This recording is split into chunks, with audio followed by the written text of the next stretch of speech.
السلام علیکم ورحمۃ اللہ وبرکاتہ نحمده ونصلي على رسوله الكريم اما بعد فاعوذ باللہ من الشیطان الرجیم بسم اللہ الرحمن الرحیم رب اشرح لي صدری ويسر لي امری واحلل عقدۃ من لسانی یفقهوا قولی۔ باب ہے حق الجار، مادہ ہے جیم باورے۔ جاورہ یجاور، مجاورہ اور جوار کہتے ہیں پڑوس میں رہنے کو۔ مجاور کا لفظ آپ نے سنا ہوگا، بیت اللہ کے مجاور بھی ہوتے ہیں جو بیت اللہ کے قریب رہتے ہیں، اس کی خدمت کرتے ہیں۔ مسجد کے مجاور بھی ہوتے ہیں اور بعض اوقات مزاروں کے مجاور بھی، کیونکہ وہ ان کے ساتھ رہتے ہیں، یعنی گویا قبروں کے ساتھ رہتے ہیں، قبروں کے پڑوس میں رہتے ہیں یا قبرستان میں رہتے ہیں، حالانکہ قبرستان صرف مردہ لوگوں کے لیے ہوتے ہیں۔ تو جاورہ، یجاور، مجاورہ اور جوار پڑوس میں رہنے کو کہتے ہیں، اور اسی مادے سے اجارہ یجیر اجارتن کہتے ہیں بچانے اور پناہ دینے کو۔ تو پڑوسی جو ہے وہ پناہ بھی دیتا ہے، اسی لیے جار پڑوسی، اور اس کا معنی پناہ دینے والا اور پناہ لینے والا دونوں طرح آتا ہے، کیونکہ پڑوسی کے لیے کیا ہے؟ پناہ گاہ، دونوں ایک دوسرے کو پناہ دیتے ہیں۔ اگر دیکھا جائے تو پڑوسی سب سے قریبی ساتھیوں میں سے ہوتا ہے۔ گھر کے افراد کے بعد سب سے پہلا واسطہ اور پہلا رابطہ پڑوسی کے ساتھ ہوتا ہے، نیبر کے ساتھ ہوتا ہے۔ بعض اوقات اپنے رشتہ دار، قریبی لوگ دور ہوتے ہیں اور اجنبی لوگ قریب ہو جاتے ہیں۔ جتنا ان سے تعلق اور واسطہ ہوتا ہے اتنا اپنے رشتہ داروں سے بھی بعض اوقات نہیں ہوتا۔ جتنا روزمرہ زندگی میں ان کے ساتھ لین دین ہوتا ہے اتنا بسا اوقات بہن بھائیوں کے ساتھ بھی نہیں ہوتا۔ اسی وجہ سے اقربا کے بعد، یعنی ذوی القربہ کے بعد پڑوسیوں کا حق ہے۔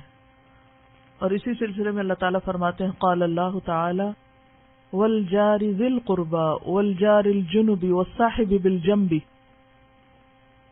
اور یہ اس آیت کا حصہ ہے جس کے شروع میں وَاعْبُدُوا اللَّهَ وَلَا تُشْرِكُوا بِهِ شَيْئًا وَبِالْوَالِدَيْنِ إِحْسَانًا، اور پھر ذی القربى، اور اس کے بعد یہاں جار کی بات آئی، پڑوسی کی بات آئی، کہ وہ پڑوسی جو رشتہ دار ہو اور وہ پڑوسی جو اجنبی ہو، یعنی رشتہ دار نہ ہو، وہ صاحب بالجنب، اور وہ جو تھوڑی دیر کے لیے بھی ساتھ ہو۔ تو اس سے پتہ یہ چلتا ہے کہ پڑوسی تین قسم کے ہوتے ہیں۔ ایک وہ جو جس کا گھر ہمارے گھر کے ساتھ ہوتا ہے اور وہ رشتہ دار بھی ہوتا ہے، اور دوسرا وہ جو ساتھ ساتھ تو رہتا ہے لیکن رشتہ داری نہیں ہوتی، تو اس کو جار الجنب کہا گیا، اجنبی ہمسایہ، جس سے خون کا رشتہ نہیں، تعلق داری نہیں۔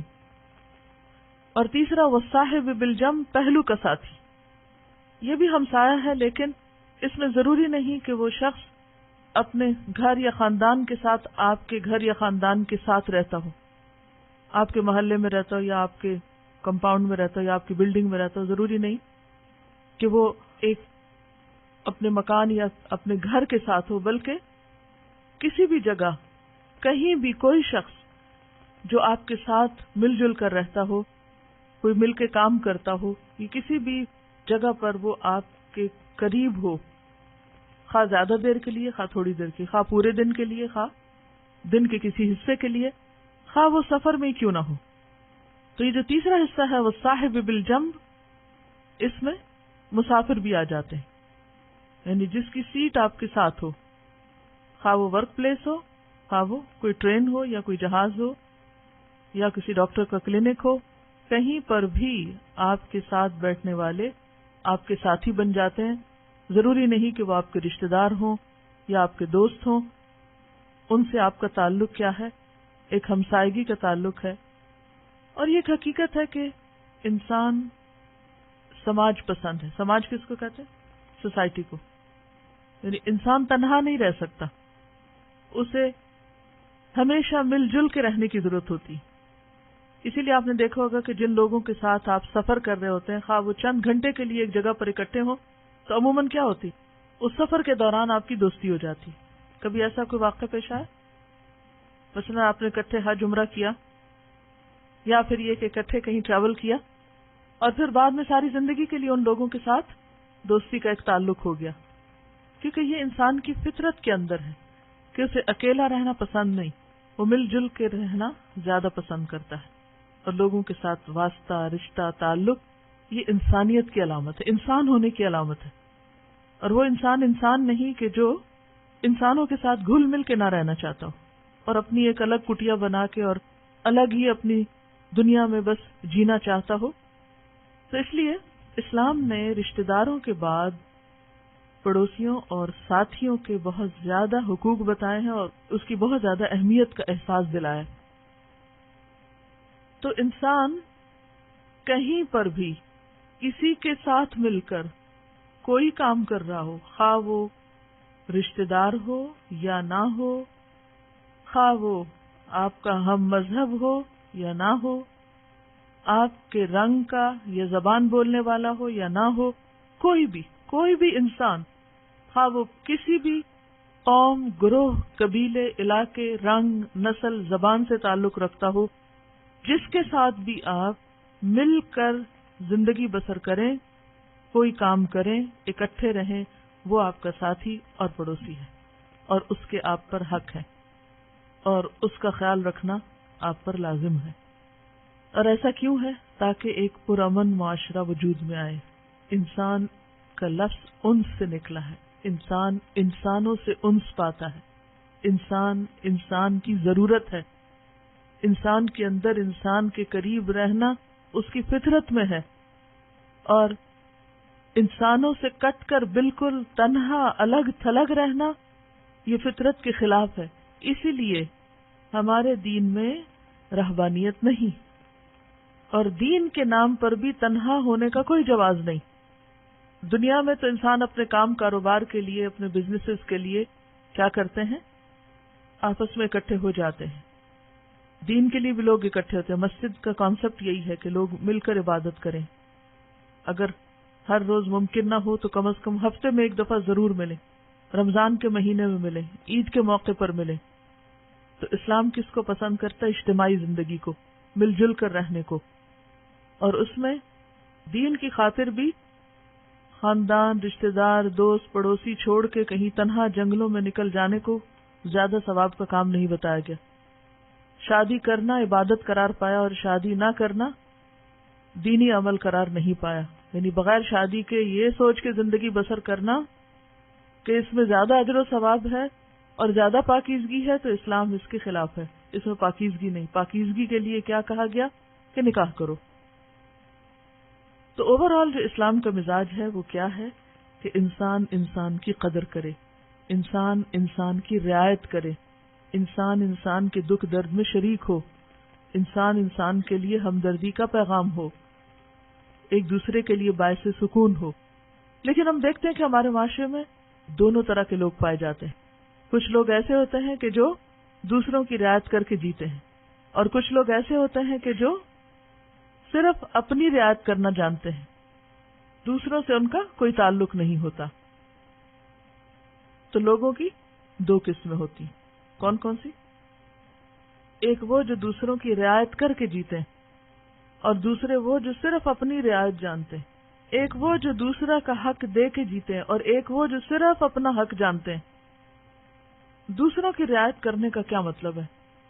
انسان کوئی ایسی بات یا ایسا کام نہ کرے جس سے دوسروں کو تکلیف پہنچے، جس سے دوسرے کے جذبات مجروح ہوں، جس سے دوسرے کے لیے پریشانی ہو، جس سے دوسروں کے لیے کوئی مسئلہ پیش ہو جائے. انسان کو دنیا میں اس طرح جینا ہے کہ وہ خود بھی جیے پرسکون طریقے سے اور دوسروں کو بھی جینے دے. یہ دنیا دراصل تیاری ہے کس بات کی؟ جنت میں جانے کی. جنت ایک پرسکون جگہ ہے جہاں پرسکون لوگ ہی جائیں گے جو خود بھی سکون سے رہنا جانے اور دوسروں کو بھی سکون سے جینے دے. اور یہ اسی وقت ہو سکتا ہے کہ جب انسان اپنے آپ کو کنٹرول کرنا جانے.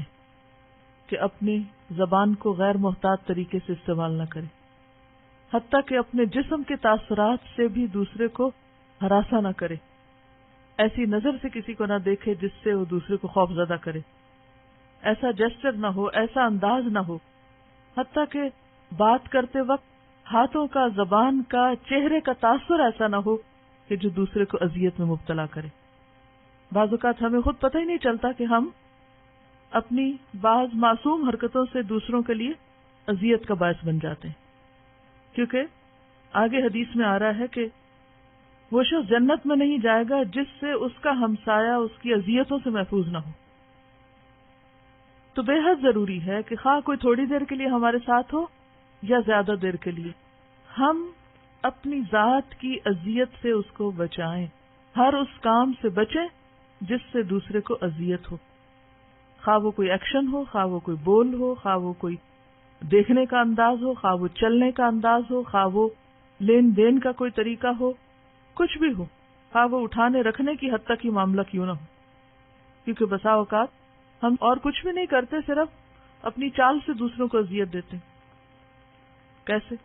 چال سے کیسے اذیت ہو سکتی کسی کو؟ جیسے یہاں لکڑی کے گھر ہیں تو کہیں بھی موومنٹ ہوتی تو دوسرے کو پتہ چلنے لگتی، کبھی کوئی سو رہا ہوتا ہے تو اس سوتے وقت میں آپ یہ کہیں کہ اب میرا کچھ سننے کو دل چاہ رہا ہے، اور آپ صرف اپنی رعایت کریں اور وہ لگا بیٹھیں اور دوسرے کی نیند حرام کر دیں۔ پیر گھسیٹ کے چلنا، اٹھانے رکھنے میں کیا تکلیف کا باعث ہو سکتی ہے چیز؟ مثلا کوئی چیز اٹھائی، زور سے دھمک کے رکھی، دروازہ زور سے بینگ کیا اور دم دم سیڑھیوں سے اترے، چیزیں اٹھا پٹخا کے پھینکی، یہ ساری چیزیں دوسروں کو یعنی ساتھ رہنے والوں کو اذیت دینے کا سبب ہوتی ہیں، اور بسا اوقات ہمسایوں کے ساتھ اس طرح جڑ کر رہ رہے ہوتے ہیں کہ کمرے کے ساتھ کمرہ ہو سکتا ہے یا گھر کے ساتھ گھر جڑا ہوا ہو سکتا ہے، اور وہ ایک دوسرے کے لیے اذیت کا باعث ہو سکتے ہیں۔ بعض اوقات اس طرح فخر سے چلنا اور اس طرح غضبناک انداز میں چلنا کہ جس سے دوسرا دیکھ کے ہی سہم جائے کہ معلوم نہیں کیا مسئلہ ہے۔ اپنے آپ کی صفائی نہ رکھنا، اپنے گھر کی صفائی نہ رکھنا اور اس سے دوسروں کو اذیت دینا۔ اب آپ دیکھیں اگر کلاس میں دو لوگ بیٹھے ہوئے ہیں اور ایک نے کپڑے ہی نہیں بدلے، نہائی نہیں، جسم کی صفائی نہیں کی، تو 2-4 گھنٹے جو دوسرے کو ساتھ بیٹھنے کو ملے ہیں وہ کس طرح گزریں گے؟ کیا وہ اس میں نہیں آئے گا کہ وہ دوسرے کو اذیت میں مبتلا کر رہا ہے؟ تو ہم سب کو سوچنا چاہیے ہماری وہ کون سی حرکت ہے، کون سی باتیں ہیں جو دوسرے کو ستانے اور اذیت دینے میں آتی۔ بعض اوقات کسی سے گفتگو میں دوسرے کی رعایت نہ کرنا، خود ہی بولتے چلے جانا بغیر سنے، دوسرے کا نقطہ نظر سننا ہی نہیں، صرف اپنی کیے چلے جانا، صرف اپنی ٹھوسے چلے جانا۔ اور کیا صورتیں ہوتی ہیں، کیونکہ حدیث بہت شدید ہے، معمولی نہیں ہے۔ لاؤڈ میوزک بھی اسی میں آتا ہے۔ اگر کوئی شریعت، دین، تعلیم نہ بھی ہو تو انسان کو خود اللہ نے عقل نہیں دی کہ ان باتوں کو سمجھے کہ جو چیز کسی کی مجھے اذیت دے رہی ہے مجھے اسے دوسرے کے ساتھ نہیں کرنا۔ اگر صرف اتنا ہی کرائیٹیریا انسان رکھ لے تو بہت سی مشکلوں سے نکل آئے۔ جب کوئی سو رہا ہو یا کوئی نماز پڑھ رہا ہو اور اس وقت لاؤڈلی پاس باتیں کرنا شروع کر دیں کہ اس کی نماز میں خلل ہو یا نیند میں خلل ہو، یہ تمام چیزیں اذیت دینے میں آتی ہیں۔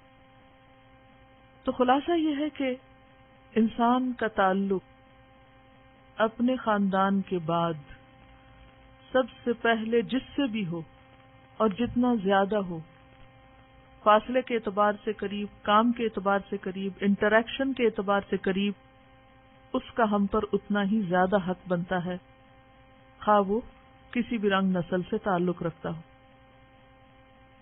حدیث نمبر 189 عن عبد الله بن عمرو قال قال رسول الله صلى الله عليه وسلم خير الأصحاب عند الله خيرهم لصاحبه وخير الجيران عند الله خيرهم لجاره رواه الترمذي کتاب البر والصلة۔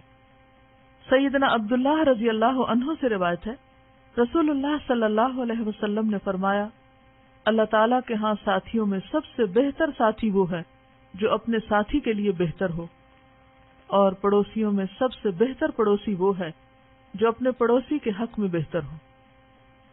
تو گویا ایک اچھے انسان کی پہچان کیا ہے؟ یہ نہیں کہ وہ خود اپنے آپ کو کیا سمجھے ہوئے. اپنے آپ کو تو ہر ایک اچھا ہی سمجھتا ہے. اگر ہم کسی ایسی غلط فہمی یا خوش فہمی کا شکار ہیں کہ خود کو بڑی چیز سمجھے ہوئے ہیں یا اپنے آپ کو بڑا ہی عقل مند سمجھتے ہیں اور بڑا ذہین سمجھتے ہیں اور دوسروں کے مقابلے میں بڑا انٹلیکچوئل سمجھتے ہیں، یہ کسی بھی اعتبار سے اپنے آپ کو بہترین جانتے ہیں، تو یہ بہترین ہونے کی علامت ہرگز نہیں. اس بھول سے اور غلط فہمی سے نکل جانا چاہیے. یہ معیار نہیں ہے، کرائیٹیریا نہیں ہے. کیا کہ ہم خود کو کیا لگتے ہیں. تو کسی انسان کے اچھے ہونے کا معیار یہ نہیں کہ وہ خود اپنے بارے میں اپنے لیے کیا رائے رکھتا ہے. اس کے اچھے ہونے کا معیار کیا ہے کہ اس کے ساتھی اس کے بارے میں کیا رائے رکھتے ہیں. جو لوگ اس کے ساتھ رہتے ہیں وہ اس کے بارے میں کیا کہتے ہیں. ایک اچھے شوہر کی پہچان کیا بتائی گئی؟ خیرکم خیرکم لأہلہ وَأَنَا خَيْرُكُمْ لِأَهْلِي. تم میں سب سے اچھا وہ ہے خیرکم خیرکم لأہلہ، جو تم میں سب سے زیادہ اپنے گھر والوں کے لیے اچھا ہے. وَأَنَا خَيْرُكُمْ لِأَهْلِي، اور میں تم میں سب سے زیادہ اپنے گھر والوں کے لیے اچھا ہوں. اچھا وہ ہے جسے اس کے ساتھی اچھا کہیں، جسے اس کے دوست اچھا کہیں کہ میرا دوست بہت اچھا ہے، میرا ہمسایہ بہت اچھا ہے، میرا کلیگ بہت اچھا ہے، میرے گروپ کے لوگ بہت اچھے ہیں، میں ان کی کمپنی کو بہت اچھی طرح انجوائے کرتا ہوں. تو خیر الاصحاب عند اللہ خیرہم لصاحبہ. اور پھر اچھا وہ ہے جو اللہ کی نظر میں اچھا ہے، اور اللہ کے نزدیک وہ اچھا ہے جسے اس کے پڑوسی اچھا سمجھیں، اور وہ برا ہے جسے اس کے ہمسائے، اس کے نیبرز برا سمجھیں. اپنا مقام اپنی نگاہوں میں نہیں، اپنے ساتھ رہنے والوں کی نگاہوں میں دیکھیں. وہ کیا کہتے ہیں، وہ آپ سے کتنے انسپائرڈ ہیں، وہ آپ سے کتنے خوش ہیں. اس کا یہ مطلب نہیں کہ انسان ان کو خوش کرنے کے لیے اللہ کی حدود پامال کرنا شروع کر دے، ہر غلط سلط کام پر اتر آئے، اصول ختم کر دے، اصول توڑے. یہ یاد رکھیے کہ اصول توڑنے والے، غلط کام کرنے والے، خیانت کار، جھوٹے لوگ اگر وقتی طور پر اپنے ساتھیوں کے نظر میں اچھے ہو بھی جائیں، لیکن حقیقت میں ان کے دل میں آپ کی قدر ہرگز نہیں ہو سکتی. کیونکہ وہ کیا سمجھیں گے کہ آج اگر آپ نے کسی کو دھوکہ دیا اور بڑے خوش ہو کے بتا رہے ہیں ہم کو، تو کل آپ ہمیں بھی دے سکتے ہیں، خواہ وہ زبان سے نہ بھی کہیں. اگر آپ نے کسی سے جھوٹ بولا تو آپ ہم سے بھی بول سکتے ہیں. آپ کسی کے ساتھ برا کر رہے ہیں تو ہمارے ساتھ بھی کر سکتے ہیں.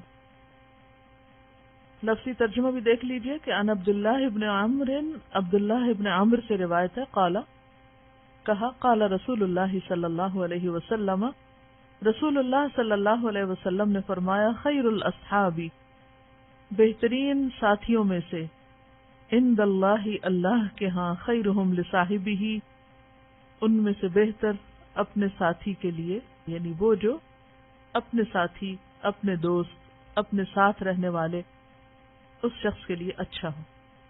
اور وہ وہی ہوتا ہے جو دوسروں کے لیے باعث سکون ہو، جو غیر محتاط باتیں نہ کرے، جو دوسروں کی زندگی میں خلل نہ ڈالے، دوسروں کی زندگی میں انٹرفیئر نہ کرے، بلا وجہ کی مشکلات نہ پیدا کرے. کیونکہ بعض اوقات ایسا ہوتا ہے نا کہ ہم اپنا الو سیدھا کرنے کے لیے دوسروں کی زندگی اجیرن کر دیتے ہیں، ان کی زندگی میں مشکل پیدا کر دیتے ہیں. تو رعایت کرنے والا کیا ہے کہ جب وہ چلے تو دوسرے کی رعایت کرتے ہوئے چلے. اس کی بہترین مثال یہ ہے کہ جیسے نبی صلی اللہ علیہ وسلم نماز پڑھا رہے ہوتے تھے اور نماز مختصر کر دیتے. اس لیے اس کو کہتے ہیں رعایت کرنا، کہ بچے کی ماں کو تکلیف نہ ہو. یہ ہے رعایت کرنا.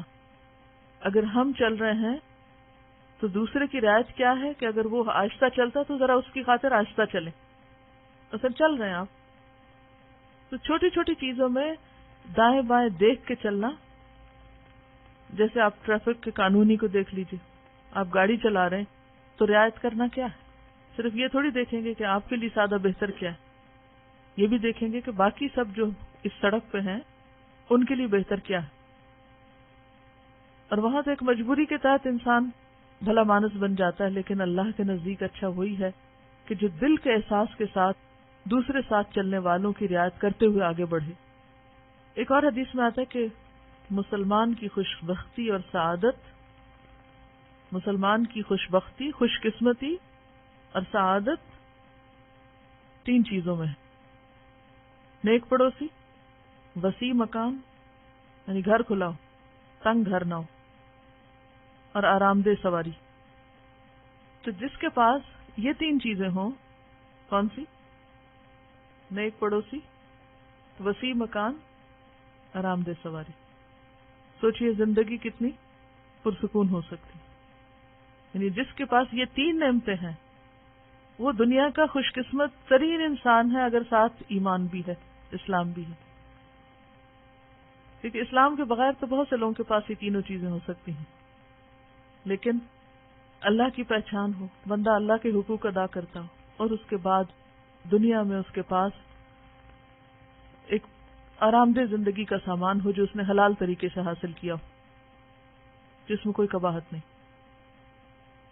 ایک دعا بھی ہے، اللہم اغفر لی ذنبی ووسع لی فی داری وبارک لی فی رزقی. تو یہ وسع لی فی داری جو ہے، گھر کے اندر کی وسعت، یہ خوش قسمتی کی علامت ہے. تو خیر الاصحاب عند اللہ خیرہم لصاحبہ، وخیر الجیران، اور پڑوسیوں میں سے بہترین پڑوسی عند اللہ، اللہ کے ہاں، یعنی درجے اور مقام کے اعتبار سے خیرہم لجارہ، جو اپنے پڑوسیوں کے حق میں بہت اچھا ہے.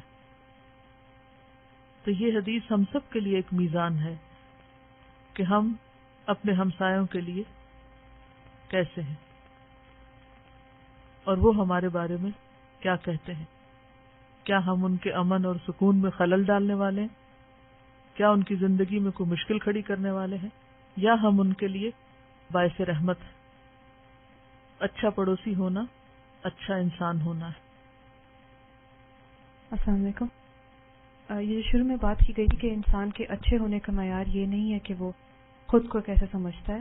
کل ایک کوٹ کسی نے بتایا تھا کہ if you aim to do good things you will attain greatness, but if you aim to do great things you will attain ruin, so do good things so that you can do great things. ایسا صحیح کوٹ تھا.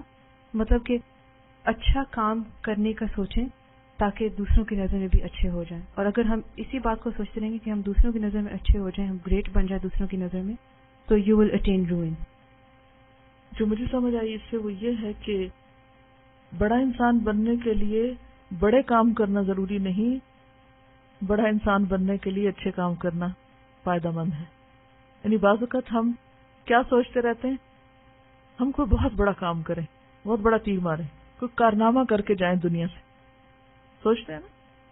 اور اس چکر میں چھوٹے کوئی کام ہو تو ان کو خاطر میں نہیں لاتے، انہیں کام ہی نہیں سمجھتے، اور نتیجہ کیا ہوتا ہے، نہ ادھر کے رہے نہ ادھر کے رہے، نہ ہی تو آج تک بڑے انسان بن سکے اور نہ ہی کوئی کام کیا، اور زندگی ضائع کر کے بیٹھ گئی، روئن کر دی. تو بہتر کیا ہے کہ ہر وقت اس بات کی فکر میں رہیں کہ کیا خیر اور بھلائی کا کام ہے جو اللہ نے میرے حصے میں ڈال دیا ہے. کیونکہ اللہ نے دنیا کا نظام اس طرح رکھا ہے نا کہ مختلف لوگوں کے مختلف رولز رکھے ہیں، سب کو ایک کام نہیں کرنا. کچھ کام بظاہر بڑے خوش نما نظر آتے ہیں، بڑے نمایاں اور بہت رونق والے، اور کچھ ایسے نہیں ہوتے. عموماً ہم جب لوگوں کی نظر میں مقام تلاش کرتے ہیں تو کن کاموں کے ذریعے؟ جو بڑے خوش نما ہیں، لیکن ان کو بھول جاتے ہیں جو اس سے بھی زیادہ اجر و ثواب والے ہیں، لیکن بظاہر آپ کو کوئی بہت بڑا انسان نہیں دکھاتے. ایسے میں ان چیزوں کے پیچھے جانا جو ہمارے بس میں نہیں لیکن بظاہر ہمیں بڑا خوشنما باغ نظر آتی ہیں، یہ ایک بہت خوشنما چیز نظر آتی ہے کہ جس کے پیچھے انسان بھاگتا رہے اور بھاگ بھاگ کے ہلاک ہو جائے اور وہ پھر بھی ہاتھ نہ آئے، تو ان چانسز کو اویل کریں، ان اپرچونٹیز کو دیکھیں جو آپ کے دائیں بائیں بکھری ہوئی ہیں، جن کے ذریعے آپ بہت ساری اچھائی کما سکتے ہیں.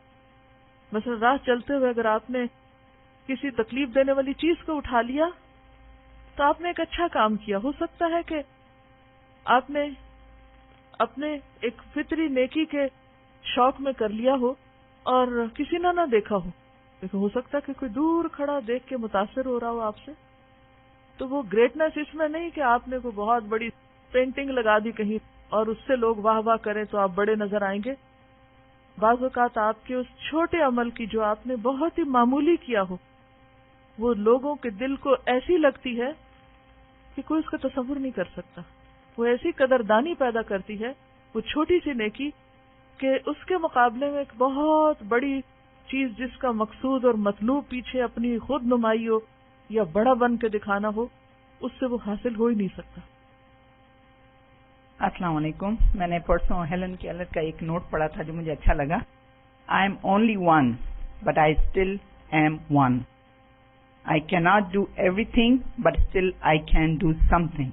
I will not refuse to do the something I can do. Helen Keller. اور ہیلن کیلر کی مثال میرے خیال ہے سبھی کو پتا ہے کہ اس کے پاس وہ سب کچھ نہیں تھا جو ہمارے پاس ہے، جسے ہم کئی گنا زیادہ استعمال کر کے بہت کچھ کما سکتے ہیں، لیکن ہم ہاتھ پہ ہاتھ رکھ کے انتظار میں بیٹھے رہتے ہیں کہ کوئی گریٹ کام ہماری قسمت میں ہو تو پھر ہم چھلانگ لگا کے مجھے پہنچ جائیں، کہیں جمپ لگا کے. وہ چھوٹے چھوٹے کام بڑے ہو جاتے ہیں اگر وہ نیکی کے جذبے اور خدمت کے جذبے سے بغیر کسی تعطل اور رکاوٹ کے انسان کرتا چلا جائے. یہ رکاوٹیں ہمارے اپنے اندر ہوتی ہیں، باہر نہیں ہوتی. بہت سے بیریئر اندر ہیں ہمارے، بہت سے کانفلکٹس ہمارے اپنے اندر ہیں، کمپلیکسٹیز اندر ہیں، باہر کچھ نہیں. باہر جو نظر آتا ہے اس کو ہم ہوا بنا لیتے ہیں، حالانکہ وہ سب ہٹ جاتا ہے اگر ہم ڈٹرمنیشن سے آگے بڑھیں. آگے چلتے ہیں.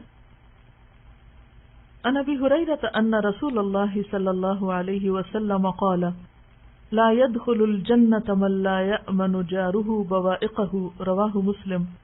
کتاب الایمان. سیدنا ابو ہریرہ رضی اللہ عنہ سے روایت ہے کہ رسول اللہ صلی اللہ علیہ وسلم نے فرمایا، وہ شخص جنت میں نہ جائے گا جس کا ہمسایہ اس کے مکر و فریب سے محفوظ نہ ہو. لفظی وضاحت. ان ابی ہریرہ، ابو ہریرہ سے روایت ہے، ان رسول اللہ، بے شک رسول اللہ صلی اللہ علیہ وسلم نے، قال فرمایا، لا يدخل الجنت، جنت میں داخل نہ ہوگا، من وہ جو لا یأمن نہیں امن میں آتے، جارہ اس کے پڑوسی، بوائقہ اس کی اذیتوں سے، اس کے چالوں سے، اس کے مکر و فریب سے. رواہ مسلم، اسے مسلم نے روایت کیا ہے کتاب الایمان، کتاب الایمان میں. اس حدیث میں جنت میں داخلے کو ممنوع قرار دیا گیا. کس کے لیے؟ شر پسند شخص کے لیے، اذیت دینے والے شخص کے لیے. بخاری کی ایک اور حدیث ہے جو مزید اس کی وضاحت کرتی ہے اور تھوڑی اور ڈیٹیل میں ہے کہ رسول اللہ صلی اللہ علیہ وسلم نے فرمایا، واللہ لا یؤمن، واللہ لا یؤمن، واللہ لا یؤمن. قیل من یا رسول اللہ؟ قال الذی لا یأمن جارہ بوائقہ. فرمایا وہ ایمان والا نہیں، وہ ایمان نہیں لاتا، وہ ایمان نہیں لاتا، وہ ایمان نہیں لاتا. پوچھا گیا کون ہے اللہ کے رسول صلی اللہ علیہ وسلم، کس کا ایمان نہیں، کون مومن نہیں؟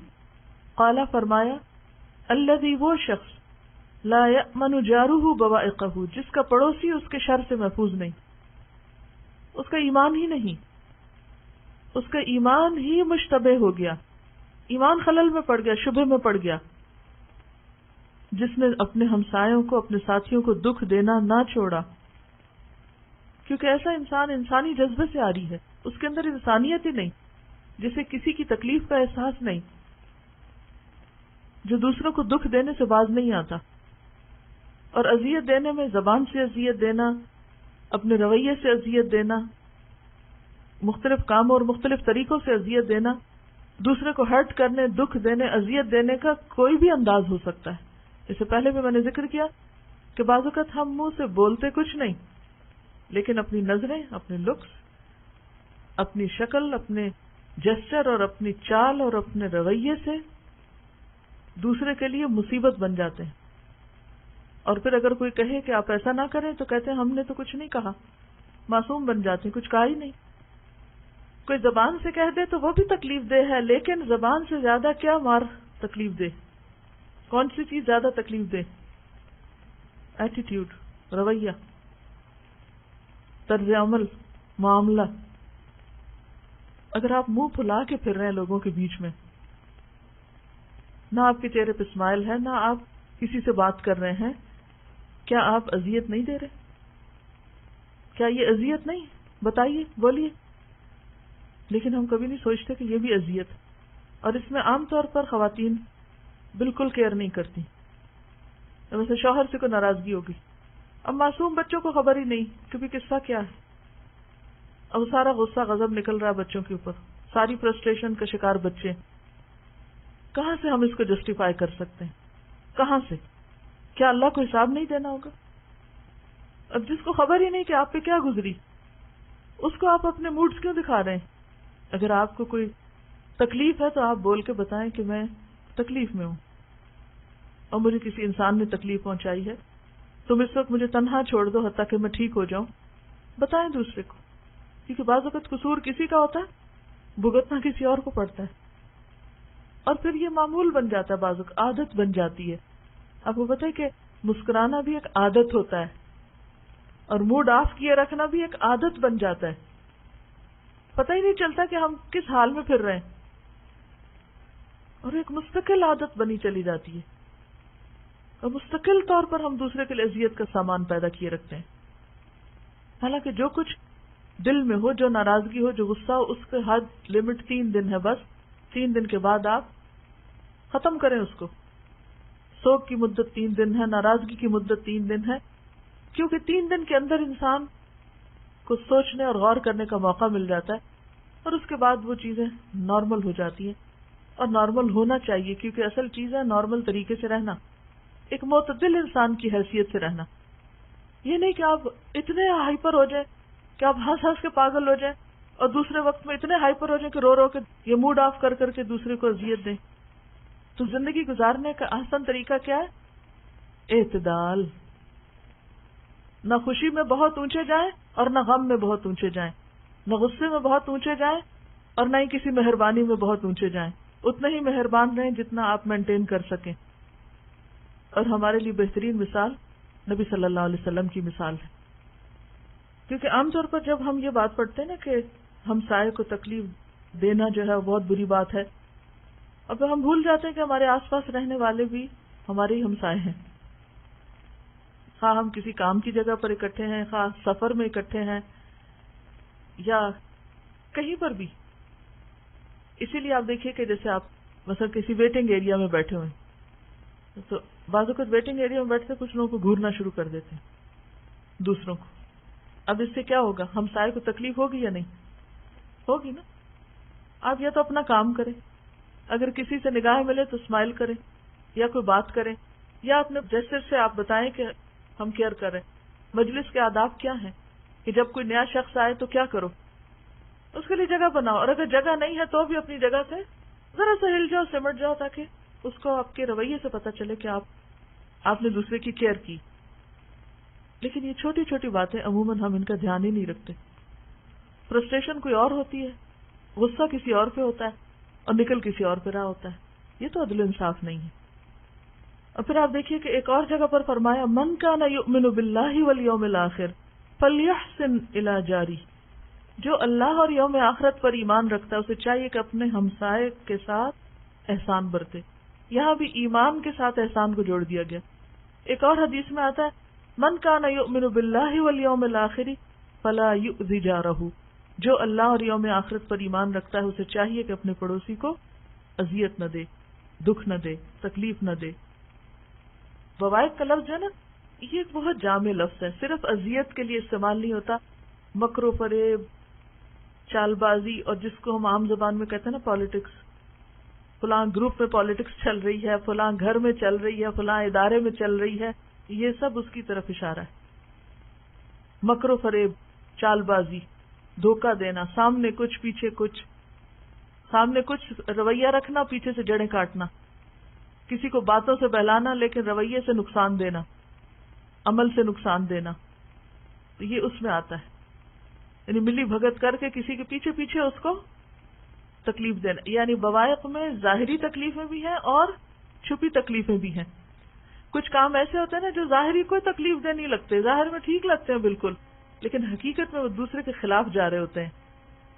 بظاہر آپ کسی کو بڑا خوبصورت مشورہ دیتے ہیں, لیکن حقیقت میں وہ کیا ہوتا ہے, دوسرے کے لیے مصیبت ہوتا ہے, تکلیف دہ ہوتا ہے, اور آپ کو پتہ ہے کہ وہ اس کے لیے تکلیف دہ ہے. بوائق کا لفظ ہے نا, وہ محض اذیت اور تکلیف سے زیادہ گہرے معنی رکھتا ہے. انٹینشنلی تنگ کرنا اور تنگ کر کے خوش ہونا, کچھ لوگوں کی عادت یہ ہوتی ہے کہ وہ دوسروں کو ٹیز کر کے, دوسروں کو تان و تشنیع کر کے, چھپے وار کر کے, پیچھے ان کی ہنسی اڑا کے, ان کی نقلیں اتار کے, اپنا منہ بگاڑ کے بڑے خوش ہوتے ہیں. تو سمجھتا ہم اتنے انٹیلیجنٹ ہیں کہ ہمارے مد مقابل کوئی ہے ہی نہیں. دیکھو کیسی نقلیں اتارتے ہیں ہم کسی کی, منہ ٹیڑھا کرنا اور آوازیں بدل کے کسی کی نقل اتارنا, اور یہ تمام چیزیں اس میں آتی ہیں. بھووں سے اشارے کرنا, آنکھیں مٹکا کے بات کرنا جو کسی کے خلاف جاتی ہو, یہ سب کچھ اس میں آتا ہے. لگائی بجائی کرنا.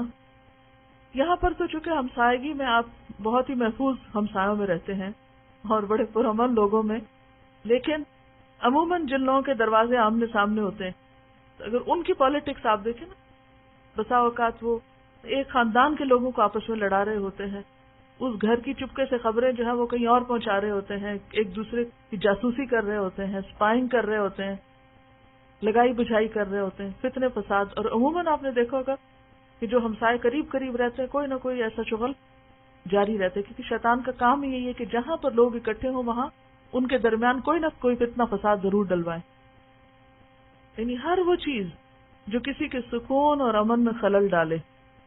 شروع میں نے اس کی وضاحت کی تھی, کیونکہ یہ آیت کیا کہتی ہے کہ احسان کرو والدین کے ساتھ, رشتہ داروں کے ساتھ اور پڑوسیوں کے ساتھ. یعنی ہر اس کام سے بچو کہ جو دوسرے کو تکلیف میں مبتلا کرنے والا ہو.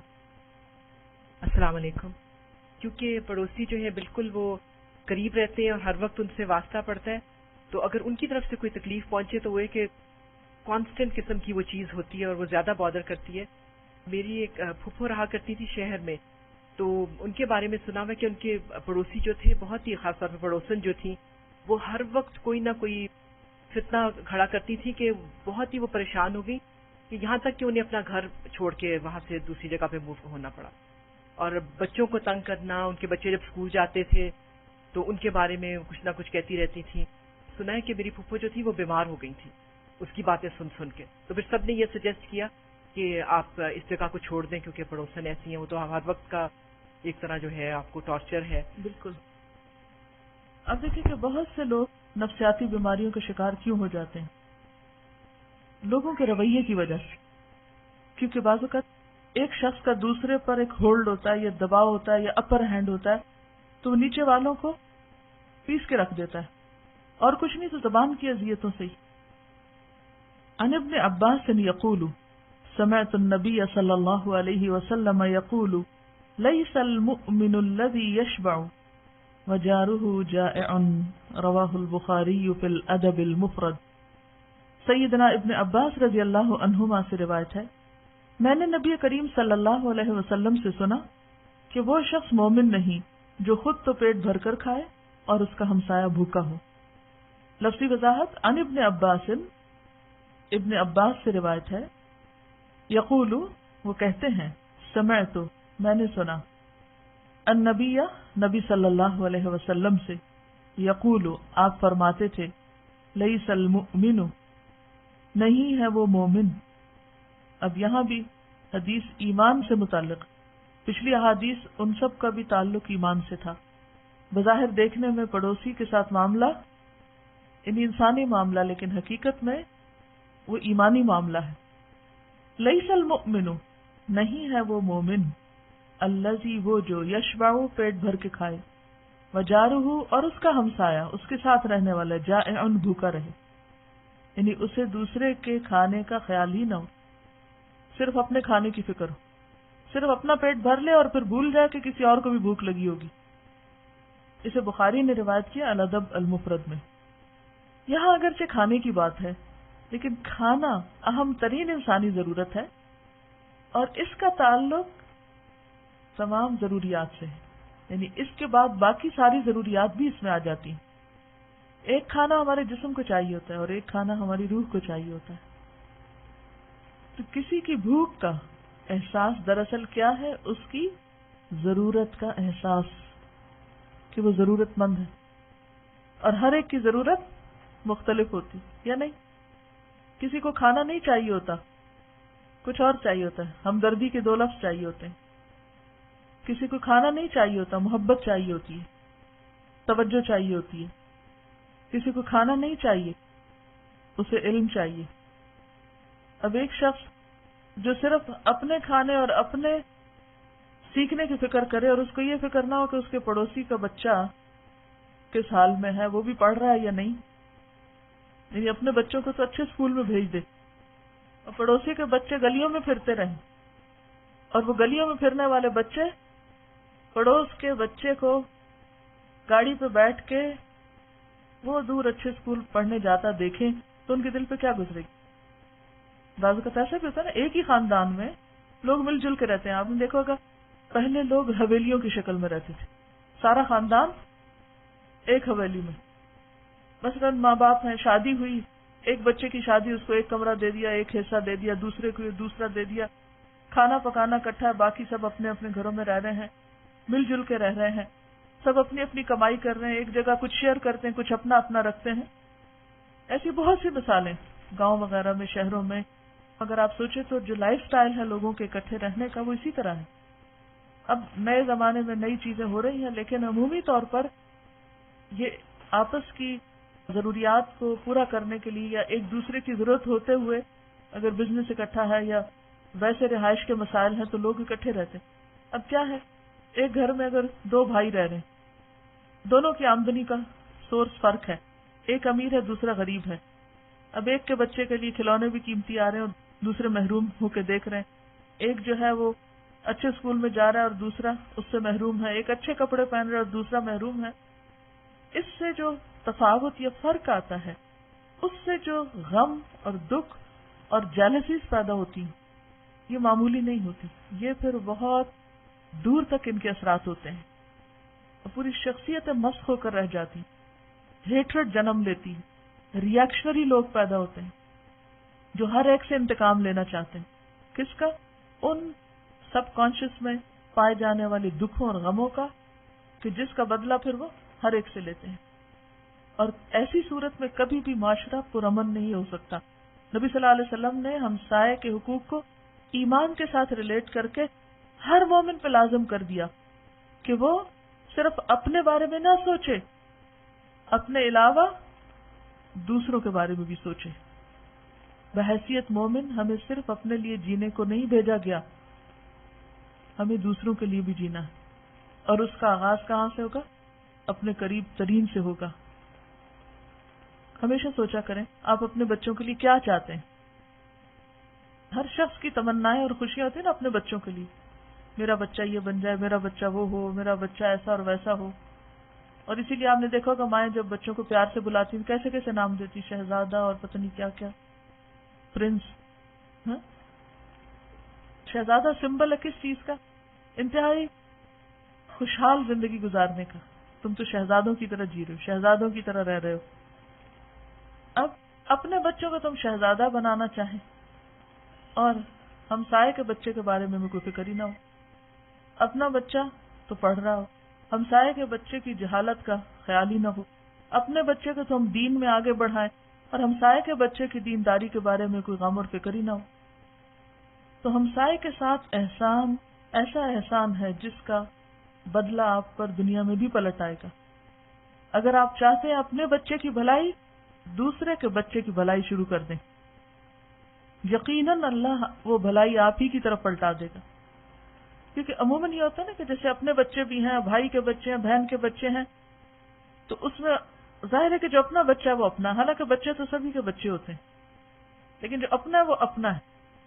اب مائیں کیا کرتی ہیں کہ جو اپنا ہے اس کو تو چھپا چھپا کے اور ادھر سے ادھر کر کر کے بھی خیر بھلائی کرتی رہتی ہیں، تو دوسرے کو اگنور کر دیتی. حالانکہ اپنے بچے کی طرف خیر اور بھلائی کا راز کیا ہے؟ دوسروں کو بھی پیار کریں اس وقت بھی جب ان کے ماں باپ سامنے نہ ہو. وہ سب آپ کی طرف بھلائی پلٹے گی. کر بھلا ہو بھلا، احسان کرو آپ کے ساتھ بھی احسان ہوگا. اور وہ میں نے پہلے ہی بتایا تھا نا، میرے استاد نے کہا تھا، ان کے پاس ایک خاتون آئی کہ بچہ کھاتا نہیں، کوئی وظیفہ بتا دیں. انہوں نے کہا کہ کسی اور کے بچے کو کھلاؤ، تمہارا خود ہی کھانے لگے گا. اصل میں جنت بہت وسیع ہے. کتنی وسیع؟ ارضها السماوات والارض. اتنی بڑی جنت لے کے کیا کریں گے؟ کیا کریں گے؟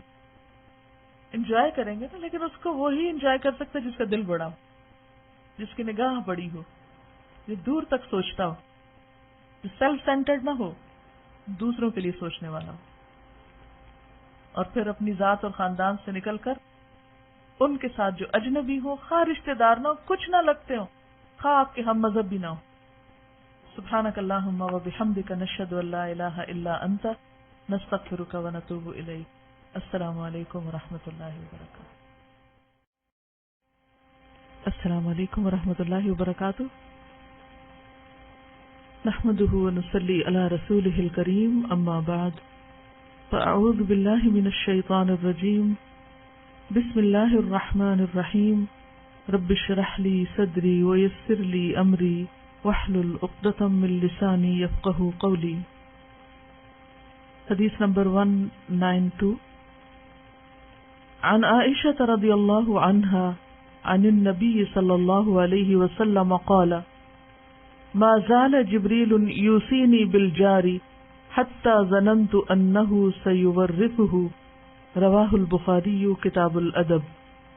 سیدہ عائشہ رضی اللہ عنہا سے روایت ہے کہ نبی کریم صلی اللہ علیہ وسلم نے فرمایا کہ حضرت جبریل علیہ السلام مجھے اس طرح بار بار پڑوسی کے حق میں وصیت کرتے رہے کہ مجھے خیال گزرا کہ شاید پڑوسی کو وراثت میں شریک نہ کر دیں. لفظی وضاحت: ان عائشہ تھا، عائشہ رضی اللہ تعالی عنہا سے روایت ہے، رضی اللہ عنہا، اللہ ان سے راضی ہو جائے، عن النبی، نبی صلی اللہ علیہ وسلم سے، قال، آپ نے فرمایا، ما زال، ہمیشہ رہے، مسلسل رہے، جبریل، جبریل علیہ السلام، یوصینی، مجھے وصیت کرتے، بالجاری، پڑوسی کے بارے میں. جبریل علیہ السلام مجھے مسلسل پڑوسی کے بارے میں تاکید کرتے رہے، یعنی حسن سلوک کی. حتی ظننت، یہاں تک کہ میں سمجھنے لگا، میں نے سمجھا، انہو، بے شک وہ، یعنی آپ، سیورثہ، ان قریب وارث بنا دیں گے اس کو، یعنی میرے مال میں. یورث کس سے ہے؟ کون سے باب سے ہے؟ تفعیل، ورث یورث، توریث، وارث بنانا. پڑوسی کس کو کہتے ہیں؟ پڑوسی کون ہوتا ہے؟ پڑوسی ساتھ رہنے والے کو کہتے ہیں. انسان تنہا نہیں رہ سکتا، اسے انسانوں کی مدد کی ہمیشہ ضرورت رہتی ہے، ان کی کمپنی کی ضرورت ہوتی ہے، سپورٹ چاہیے ہوتی ہے. اور یہ کسی ایک انسان کے ساتھ نہیں، ہر انسان دوسرے انسان کی مدد کا محتاج ہے. ہر انسان محتاج ہے.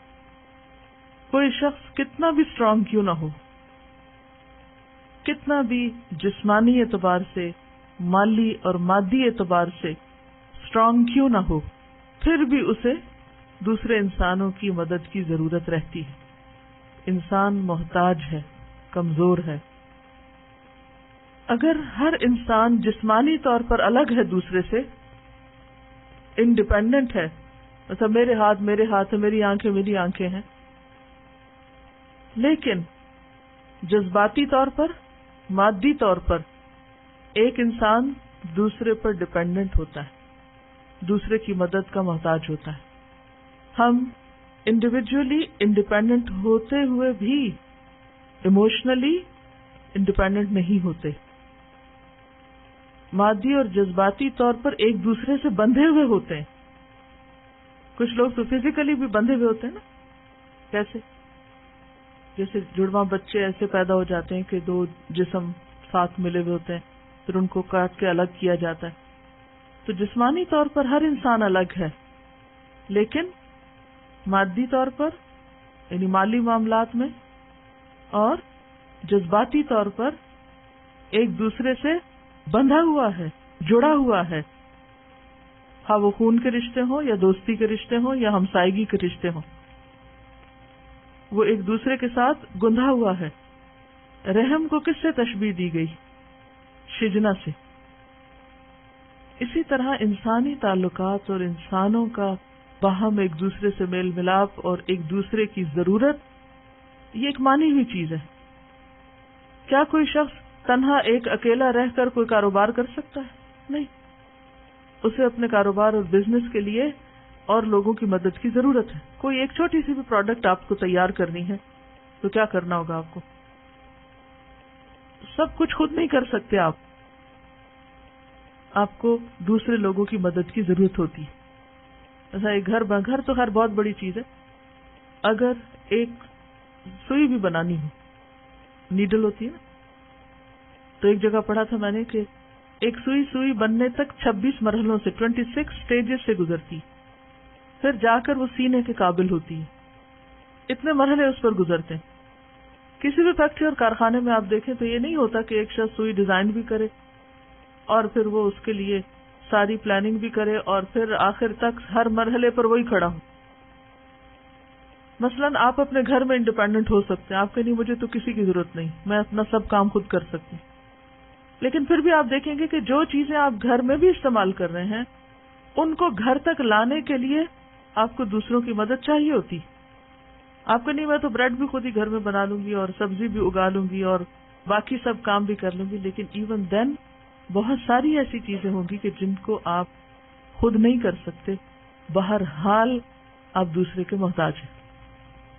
تو یہ اللہ تعالیٰ نے انسان کے اندر ایک فطری ضرورت رکھ دی اور یہ اللہ کا بنایا ہوا ایک قانون ہے، اور اس میں نہ ہی کسی کی کوئی کمتری ہے اور نہ ہی کوئی شرم کی بات ہے اور نہ ہی کوئی اس میں کسی کی بے عزتی کی کوئی بات ہے کہ کوئی دوسرے کا کسی بھی اعتبار سے محتاج ہے۔ یہ ایک انڈرسٹوڈ بات ہے، اور اس میں انسان کے بندہ ہونے کا ثبوت ہے۔ صرف ایک ذات ہے الصمد، جو بے نیاز ہے، اور وہ اللہ کی ذات ہے۔ اس کو زمین آسمان کے بنانے میں، ان کا نظام چلانے میں کسی کی مدد نہیں چاہیے تھی، نہ چاہیے نہ چاہیے ہوگی۔ اس کے علاوہ جو بھی مخلوق ہے وہ محتاج ہے۔ اگر ایک دفعہ انسان اس حقیقت کو مان جائے، تسلیم کر لے کہ میں محتاج ہوں، میں ضرورت مند ہوں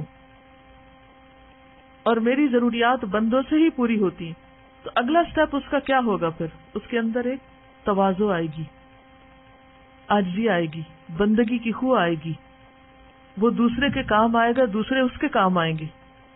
اور بندوں میں بہتر وہ ہے جو دوسروں کے کام آنے میں بھی جلدی کرے اور دوسروں سے کام لینے میں بھی آر نہ سمجھے۔ یعنی اگر ہماری کسی کو ضرورت ہے تو آگے بڑھنے میں ہمارے اندر کوئی رکاوٹ نہیں ہونی چاہیے، جھجک نہیں ہونی چاہیے، جہاں جیسی بھی ضرورت ہو فوراً حاضر ہو جانا چاہیے۔ اور اسی طرح اگر ہمیں کسی کی ضرورت ہے تو اپنی ضرورت بتاتے ہوئے بھی برا نہیں ماننا چاہیے، اپنی کمزوریوں کا، کمیوں کا اعتراف کر لینا چاہیے کہ ہاں ہم ہیں محتاج۔ تو ہر انسان دوسرے کی مدد کا محتاج ہے۔ اب سوسائٹی کا فرض کیا بنتا ہے؟ اگر ایک بھوکا ہو تو دوسرا کیا کرے؟ اسے کھانا کھلائے، اس کی مدد کرے۔ ایک بیمار ہو تو دوسرا اس کی عیادت کرے۔ ایک غمگین ہے، دکھی ہے، پریشان ہے تو دوسرا اس کی دلجوئی کرے۔ ایک خوش ہے تو دوسرا اس کی خوشی میں شریک ہو کر اس کو خوش ہونے کا موقع دے، اسے خوش کرے۔ کیونکہ اکیلے ہنسنا کیسا ہنسنا ہوتا ہے؟ اگر کوئی اکیلا بیٹھا ہنس رہا ہو کیا کہیں گے اس کو؟ پاگل ہے۔ تو انسان کو ہنسنے کے لیے بھی کسی کی ضرورت ہوتی ہے۔ وہ ہیلن کیلر کے کل کسی نے مجھے اور بھی کوٹس بھیجے، تو اس میں ایک کوٹ یہ تھا جس کا مفہوم یہ ہے کہ کسی دوست کے ساتھ اندھیرے میں چلنا اس سے بہتر ہے کہ آپ تنہا روشنی میں چلیں۔ کیا مانا؟ کسی دوست کے ساتھ اندھیرے میں چلنا زیادہ بہتر ہے، زیادہ خوشی کی بات ہوتی ہے بنسبت اس کے کہ آپ دن کی روشنی میں بھی تنہا جا رہے ہوں. کیسے؟ آپ واک کرتے ہوں گے، اکیلے واک کرنے میں اور کسی کے ساتھ واک کرنے میں ہے فرق. اور اگر کسی کے ساتھ آپ رات کے 12 بجے بھی واک کر رہے ہوں کسی دوست کے ساتھ، وہ زیادہ انجوائبل ہے یا آپ دن کی روشنی میں اکیلے چلے جا رہے ہوں؟ دونوں کیفیات میں کیا فرق ہے؟ فرق ہے نا. اب اگر کوئی کہ نہیں میں تو اتنا اسٹرانگ ہوں، میں تو ہر جگہ اکیلے جا سکتا ہوں، ہر کام خود کر سکتا ہوں اور مجھے تو کسی کی مدد نہیں چاہیے، ایسا شخص حقیقت میں اپنا دشمن خود ہے. جب آپ کسی کے ساتھ شیئر کرتے ہیں، جب آپ کسی کا سہارا بنتے، کسی کو سہارا دیتے، کسی کا ہاتھ پکڑتے، کسی کو ہاتھ پکڑاتے ہیں، تو اس میں کوئی عیب کی بات نہیں ہے. ہم انسان ہیں اور یہ ہماری انسانی ضرورت ہے. بہت سے لوگ اپنے آپ میں اس تکبر کے غبارے میں رہتے ہیں، ایک خول میں بند رہتے ہیں. نتیجہ کیا ہوتا ہے؟ سب سے آئسولیٹ ہو جاتے ہیں، اب اسی میں ٹوٹ جاتے ہیں. تو شیئرنگ جو ہے اور کسی کے اوپر اعتماد کرنا اور کسی کا خیال رکھنا اور کسی کو خیال رکھنے کا موقع دینا، یہ سب نیکی کے کاموں میں سے ہے. اور پھر جبریل علیہ السلام نے نبی صلی اللہ علیہ وسلم کو جس طرح تاکید کی پڑوسی کے ساتھ اچھا سلوک کرنے کی، کیونکہ پڑوسی ساتھ جو رہتا ہے اسے آپ کی مدد چاہیے، آپ کو اس کی مدد چاہیے، آپ اس کے کام ہے، وہ آپ کے کام ہے. تو اس پر اتنی زیادہ تاکید کی، اتنی کی کہ نبی صلی اللہ علیہ وسلم سمجھنے لگے کہ شاید پڑوسی کو وراثت میں بھی شریک کر دیا جائے گا، جس طرح خونی رشتے، اولاد اور دیگر رشتے جو ہیں وہ انسان کے مال وراثت میں شریک ہوتے ہیں. تو پڑوسی بھی انہی کا درجہ لے لے گا، اتنا اس کو حق دے دیا جائے گا. اس کی تائید ایک اور حدیث سے بھی ہوتی ہے. ابو امامہ کہتے ہیں، صحابی ہیں، کہ حجۃ الوداع میں رسول اللہ صلی اللہ علیہ وسلم اپنی اونٹنی پر سوار تھے. کیا نام تھا اس کا جس پہ سوار تھے؟ قصوہ. اس وقت فرمایا، میں تمہیں پڑوسی کے ساتھ حسن سلوک کی وصیت کرتا ہوں، میں تمہیں پڑوسی کے ساتھ حسن سلوک کی وصیت کرتا ہوں. اور آپ نے یہ بات اتنی بار فرمائی، یعنی اس کو اتنی دفعہ ریپیٹ کیا اور اتنا زور دے کر کہا کہ میں سمجھنے لگا کہ آپ اسے حق وراثت میں حقدار قرار دے دیں گے. یہ ترمذی کی روایت ہے. اور یہ کس موقع پر وصیت ہو رہی ہے یہ بھی دیکھیے. حجۃ الوداع. حجۃ الوداع کتنا عرصہ پہلے ہوا تھا آپ کی وفات کے؟ 2 ماہ.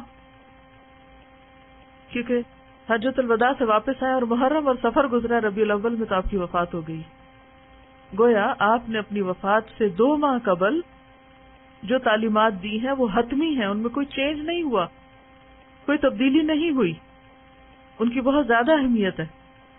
ویسے تو سارے دین کی اہمیت ہے، آپ ایک دفعہ کہیں، آپ شروع میں کہیں، آخر میں کہیں، لیکن واقعات کے اعتبار سے جو احکامات شروع میں آپ نے آ کر کے اور آخر میں بھی ان کا خلاصہ کیا، تو بگننگ اینڈ اینڈنگ جن چیزوں سے ہوئی وہ بہت زیادہ اہم ہے.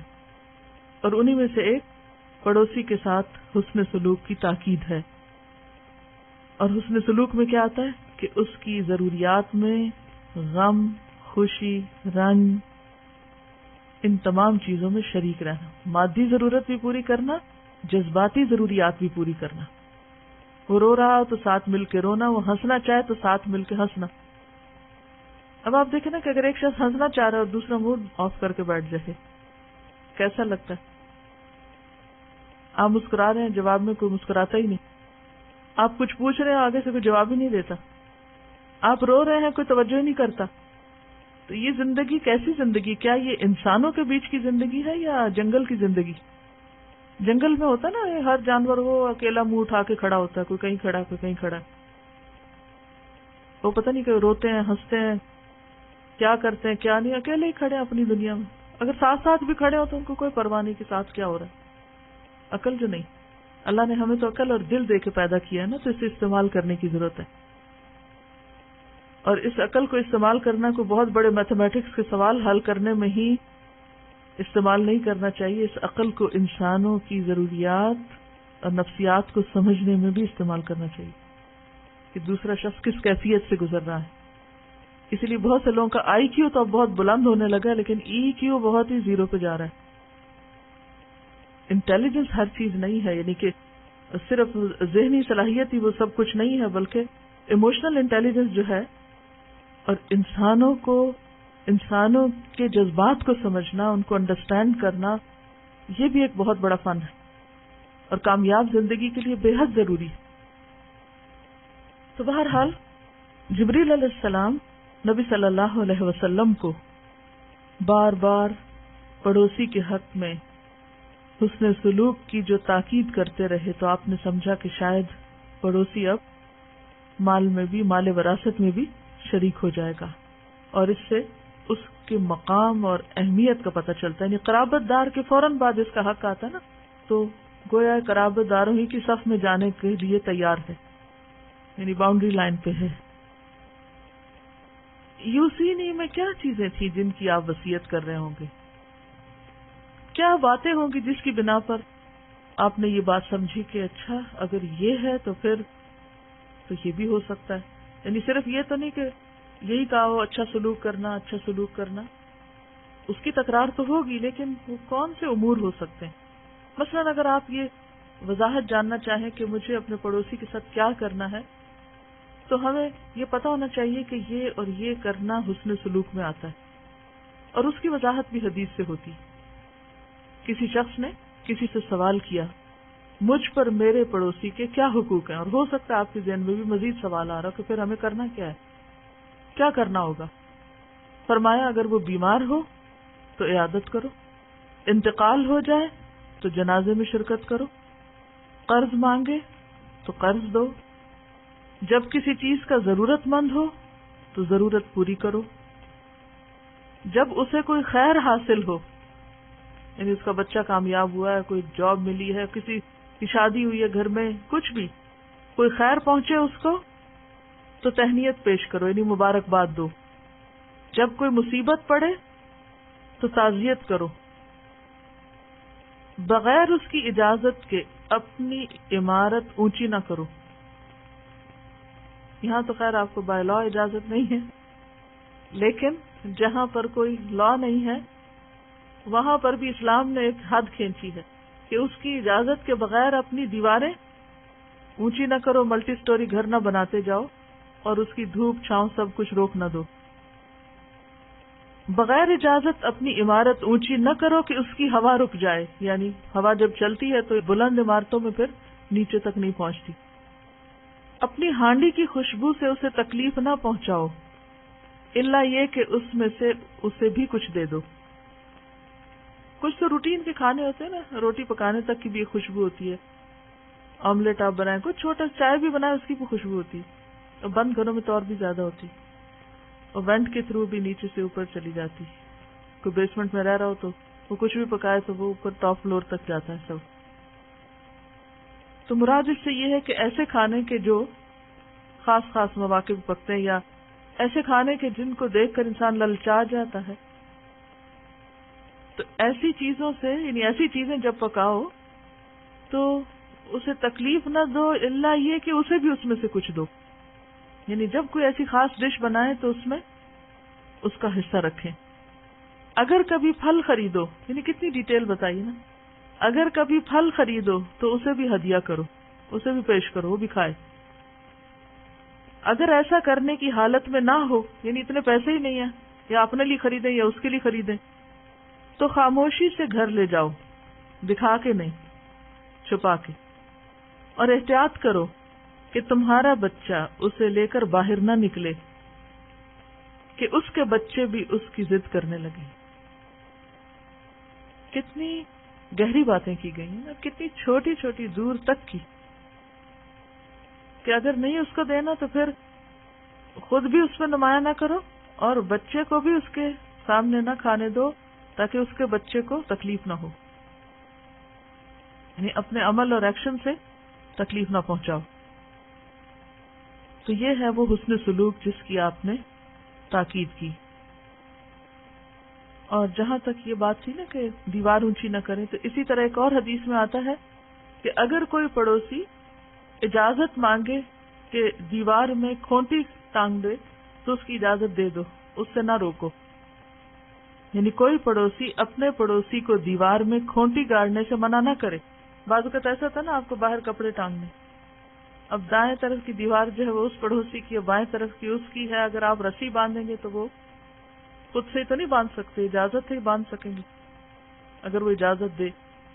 تو اس میں یہ ہے کہ بعض اوقات جیسے بلڈنگز بنتی ہیں نا، ساتھ ساتھ جڑے ہوئے گھر ہوتے ہیں، تب دیوار ایک یا مشترکہ ہے، تو بعض اوقات اس دیوار کے اوپر اب اگر بیمز رکھنا ہے اور اس کی دیوار مشترکہ دیوار پر آ رہی ہے اور وہ کہے کہ نہیں میں اس کی اجازت نہیں دیتا، تو اس سے منع کیا گیا. نہیں، ایک دوسرے کے ساتھ تعاون کرو. اس کو کہا کہ تم نے اپنا گھر زیادہ نہیں اونچا کرنا، دیوار اونچی نہیں کرنی، اور اس کو کہا کہ تم تعاون کرو کہ وہ اپنی کھوٹی گاڑ سکے یا سپورٹ لے سکے، کیونکہ مل جل کے رہنا ہے نا. اگر تم اس کے کام آؤ گے تو وہ بھی تمہارے کام آئے گا. تو ایک دوسرے کی ضرورت کو سمجھو اور ان کو پورا کرو. اگلی حدیث ہے عن ابی ہریرہ قال كان النبي صلی اللہ علیہ وسلم يقول یا نساء المسلمات لا تحقرن جارة لجارتها ولو فرسن شاة رواہ البخاری کتاب الادب. سیدنا ابو ہریرہ رضی اللہ عنہ سے روایت ہے کہ نبی کریم صلی اللہ علیہ وسلم نے فرمایا کہ اے مسلمان عورتوں، اپنی کسی پڑوسن کے لیے کسی چیز کو ہدیہ میں دینے کے لیے حقیر نہ سمجھو، خواہ بکری کا پایا ہی کیوں نہ ہو. لفظی وضاحت عن ابی ہریرہ، ابو ہریرہ رضی اللہ عنہ سے روایت ہے کان النبی، تھے نبی صلی اللہ علیہ وسلم، یقول فرمایا کرتے، یا نساء المسلمات، اے مسلمان عورتوں، لا تحقرن، نہ حقیر جانے، حقیر نہ سمجھے، کم تر نہ سمجھے، جارتن کوئی پڑوسن، لجارتہا اپنی پڑوسن کے لیے، اور انڈرسٹوڈ ہے کچھ دینے کو، کچھ بھیجنے کو، ولو اور اگرچہ، فرسن کھر پایا، شاتن بکری کا، بکری کا پایا ہی کیوں نہ ہو، اس کو بھی بھیجنے میں آر نہ سمجھے. اسے بخاری نے روایت کیا، کیونکہ بعض اوقات ایسا ہوتا ہے کہ انسان کے پاس کسی کے ہاں کچھ بھیجنے کے لیے بڑی چیز نہیں ہوتی اور پھر سوچتا ہی رہ جاتا اور اتنے میں کچھ بھی نہیں دے پاتا. تو بجائے اس کے کہ کچھ نہ دو، معمولی چیز بھی دے دو، کیونکہ اس سے کیا ہوگا، ایک کمیونیکیشن رہے گا، لین دین سے ایک واسطہ رہتا ہے. تو چھوٹی سی بھی چیز دینے کا وقت ہے تو دے ڈالو، اور جس کو ملے وہ بھی اس کو چھوٹا نہ سمجھے، کیونکہ اصل چیز کسی کے جذبات ہوتے ہیں، چیز نہیں ہوتی. کتنی چیزیں ایسی ہیں جو کوئی آپ کو دے اور آپ اس کو یوز نہ کریں، ہوتا نا ایسے، کیونکہ وہ آپ کی ضرورت کی نہیں ہے. تو اس میں یہ تھوڑی دیکھا جاتا کہ دیا کیا ہے، کیا دیکھا جاتا ہے اس کے پیچھے جذبہ کیا ہے، وہ جو کیئر اور لو ہے، وہ جو خیال رکھا ہے، وہ جو یاد رکھا ہے، وہ امپورٹنٹ ہے. یہ تحفہ دینے میں اصل چیز جو ہے وہ جذبات ہے، کیونکہ محبت بڑھانے کا ذریعہ ہے.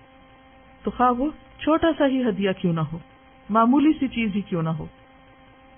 اور اس کے بارے میں نبی صلی اللہ علیہ وسلم نے حضرت ابو ذر کو تاکید کی تھی کہ اے ابو ذر، جب شوربہ پکاؤ تو پانی بڑھا دو اور اس سے اپنے ہمسایوں کی خبرگیری کرتے رہو. اب تو شوربہ پکاتا ہی کوئی نہیں، پھر ہمسایوں کی خبرگیری بھی گئی، کیونکہ شوربہ زیادہ ہونے سے سالن زیادہ ہو جاتا، اس کی کوانٹٹی بڑھ جاتی، تھوڑا نمک میں زیادہ کر لیں تو وہ ٹیسٹ سب میں آ جائے گا، تھوڑے شوربے میں بھی آئے گا، زیادہ میں بھی آئے گا، تو بہت بڑا فرق نہیں پڑے گا. لیکن اس سے جو خیر باہر آئے گی وہ کہیں زیادہ ہوگی اس مزیدار کھانے سے جو صرف خود کھا جائے انسان. تو یہاں پر معمولی چیزیں دینے اور معمولی چیزیں قبول کرنے کا درس دیا جا رہا ہے، اور مادیت سے نظر ہٹائی جا رہی. جب سے لوگوں کی اپروچ بہت مٹیریلسٹک ہو گئی ہے تو اس میں یہ نہیں دیکھا جاتا کہ کون دے رہا ہے اور کب دے رہا ہے، یہ دیکھا جاتا ہے کہ کیا دیا جا رہا ہے اور اس کی قیمت اور ویلیو کیا ہے. حتیٰ کہ شادی کے موقع پر بھی باقاعدہ لکھا جا رہا ہوتا ہے. تحفے کے بارے میں ایک اور چیز بھی آپ نے فرمائی. عن عائشہ رضی اللہ عنہا قالت قلت یا رسول اللہ ان لی جارین فإلی ایہما اہدی قال الی اقربہما منک بابا. سیدہ عائشہ رضی اللہ عنہا سے روایت ہے کہ انہوں نے بیان کیا کہ میں نے عرض کیا یا رسول اللہ صلی اللہ علیہ وسلم، میرے کچھ پڑوسی ہیں تو مجھے کس کے گھر ہدیہ بھیجنا چاہیے؟ آپ نے فرمایا جس کا دروازہ تم سے قریب ہو، یعنی جو فاصلے میں کم ہو. لفظی وضاحت عن عائشہ، حضرت عائشہ رضی اللہ عنہا سے روایت ہے، قالت کہتی ہیں قلت میں نے کہا یا رسول اللہ اے اللہ کے رسول صلی اللہ علیہ وسلم، ان لی جارینی، میرے دو پڑوسی، ایک دائیں ہے ایک بائیں ہے، یا ایک دائیں قریب ہے اور ایک ذرا دور ہے یا آمنے سامنے ہے، فإلی ایہما، تو کن کی طرف ان دونوں میں سے کس کو اہدی میں ہدیہ بھیجا کروں؟ قالا، آپ نے فرمایا الی اقربہما، ان دونوں میں سے جو زیادہ قریب ہو، من کی تم سے، بابن دروازے کے اعتبار سے۔ ایسا کیوں کہا؟ کیونکہ اس سے انٹریکشن زیادہ ہوتا ہے، اس کے گھر تک کھانے کی خوشبو زیادہ پہنچتی، اس کو ہماری خبریں زیادہ ہوتی، تو جو جتنا زیادہ جانتا ہو اس کے ساتھ پھر اتنا ہی کیئرفل معاملہ کرنا چاہیے۔ اس لیے اس میں حکمت یہ ہے کہ قریب ترین کا حق پہلے رکھو، اور ویسے بھی تمام امور میں یہی سکھایا گیا ہمیں، الاقرب فالاقرب۔ صلہ رحمی میں کیا کہا گیا؟ صلہ رحمی کے باب میں یہ حدیث میں بار بار دہرا چکی ہوں۔ رشتہ داروں کا جب آپ خیال رکھیں گے تو سب سے پہلے کہاں سے شروع کریں گے؟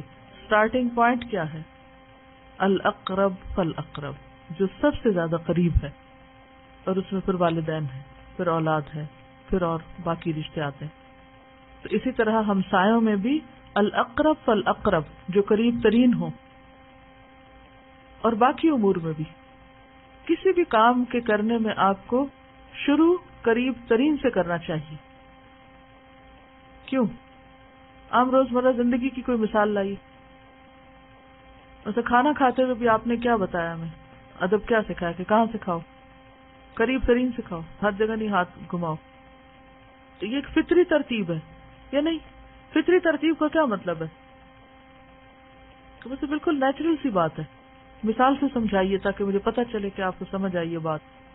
ورنہ ہم یہ غلطی کرتے ہیں عام طور پر کہ قریب کی چیزوں کو بھول کے وہاں سے شروع کرتے ہیں، پھر نہ وہ ٹھیک ہوتا نہ یہ ہوتا ہے۔ جیسے نبی صلی اللہ علیہ وسلم نے سب سے پہلے اپنے خاندان کو تبلیغ کی تھی، اسی طرح ہم بھی اگر کچھ پڑھ کے جاتے ہیں تو پہلی بات اور پہلا کام کیا کرنا چاہیے؟ قریب ترین سے شروع کریں، جن سے پہلا انٹریکشن ہو، اور اسی طرح اہل خاندان سے شروع کریں۔ نماز کی صف میں آپ دیکھیے تو کیا حکم؟ قریب قریب ہونے کا۔ اسی طرح جماعت کی صف ہے، یہاں کی صف ہے، کہیں بھی کھانا اگر سرو ہو رہا ہے تو کیا حکم؟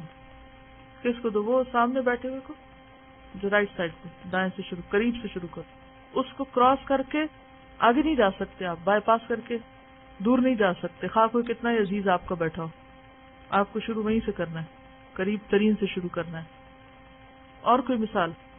یہ ایک اصول کی بات میں کر رہی ہوں جس سے ہماری عام روزمرہ زندگی کے بہت سے مسائل حل ہو سکتے ہیں، بہت سی کنفیوژنز ہماری دور ہو سکتی ہیں، اور ڈیسیژن میکنگ میں یہ ایک بہت اہم نقطہ ہے۔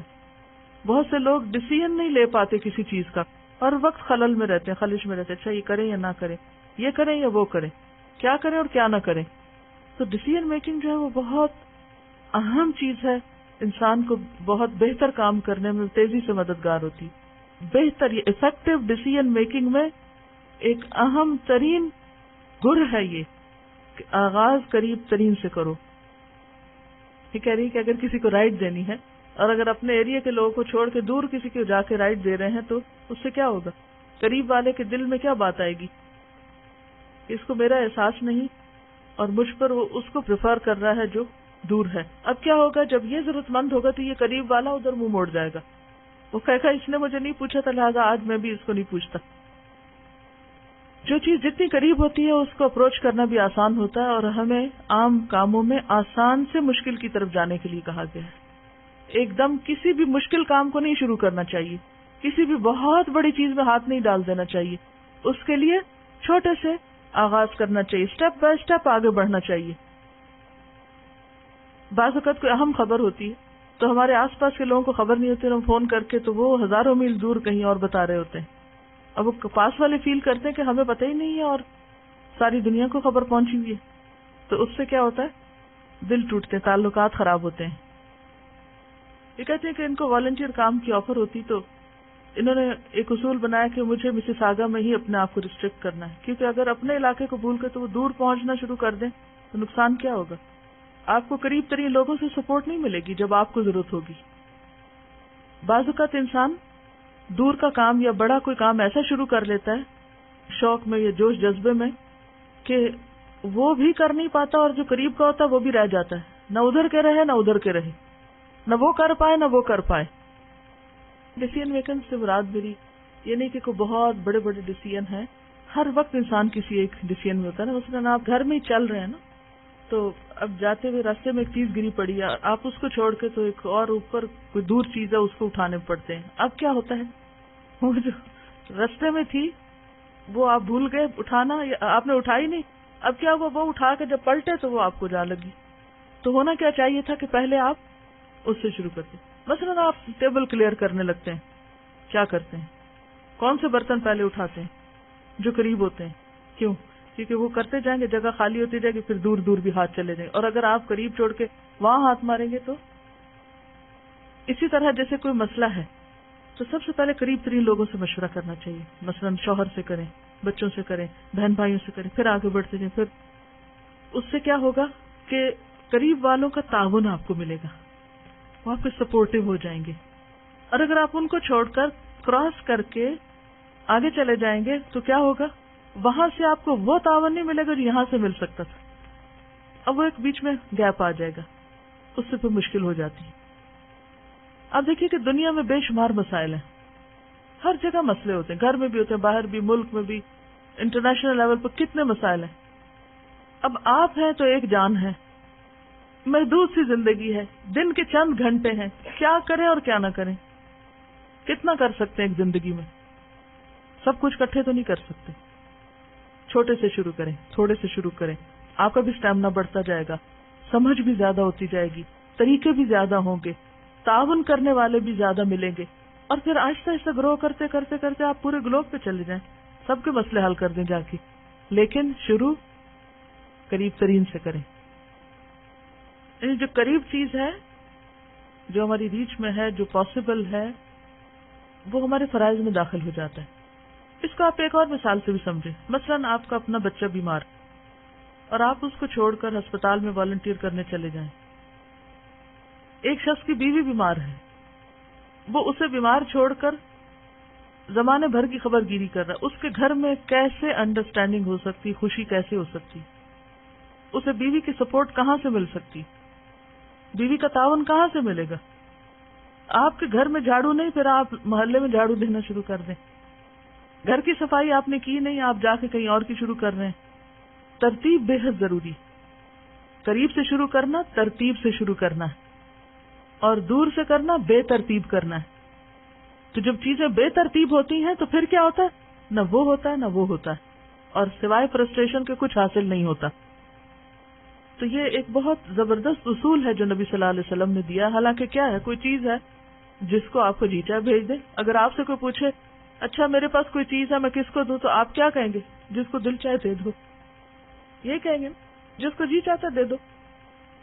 ایسا ہی کوشچن تھا کہ میرے پاس تحفہ ہے میں کس کو بھیجوں، آپ نے فرمایا کتنا عدل والا اور انصاف والا جواب، جو قریب ہے اس کو بھیج دو. سمپل، آسان. یعلمہم الکتاب والحکمت، قرآن گواہی دیتا ہے نا.